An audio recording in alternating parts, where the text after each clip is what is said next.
बिस्मिल्लाहिर्रहमानिर्रहीम। अपने चैनल अनवार सादात में फिर आपको खुश आमदीद कहते हैं। आज का हमारा मौजू भी रमज़ानुल मुबारक से मुतल्लिक है कि अल्लाह तबारक व तआला ने हमें रमज़ान का बाबरकत महीना अता फरमाया। हम रमज़ान को रोज़ा रखते हैं, लेकिन इस माह मुबारक में भी कुछ बदनसीब ऐसे हैं कि जो जानबूझकर माह रमज़ान का रोज़ा रखने से इनकारी हैं, जो रमज़ान का रोज़ा उज़र बना लेते हैं, बिला वजह का उज़र बना लेते हैं और जानबूझकर रमज़ान का रोज़ा छोड़ देते हैं। हज़ूर अलैहिस्सलाम ने इस सिलसिले में इरशाद फरमाया कि जिसने किसी रुखसत और मर्ज़ के बग़ैर रमज़ानुल मुबारक का एक रोज़ा छोड़ा, वो सारी ज़िंदगी के रोज़े रख ले तब भी उस एक रोज़े की कमी को पूरा नहीं कर सकते।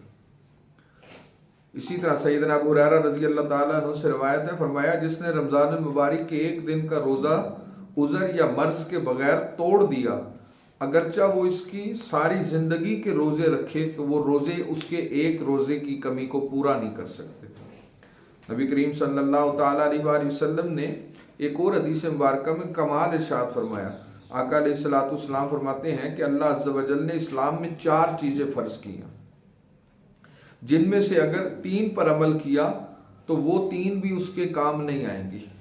यानी 4 फ़र्ज़ किए हैं तो चारों पर अमल करना पड़ेगा। अगर 3 पर भी अमल किया तो वो 3 चीज़ें उस इंसान को फ़ायदा नहीं देंगी जब तक वो उन चारों चीज़ों को अदा न करे।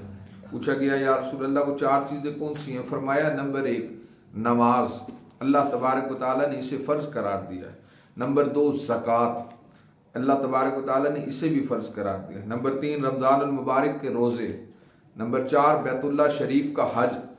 अगर ये 4 चीज़ें अदा करेंगे तो फिर चारों कबूल होंगी।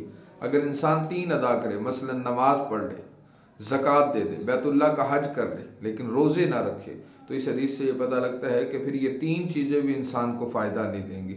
अल्लाह तबारक व तआला की बारगाह में दुआ है हमें रमज़ानुल मुबारक के सारे रोज़े रखने की तौफ़ीक़ अता फ़रमाए। वस्सलामु अलैकुम व रहमतुल्लाहि व बरकातहू।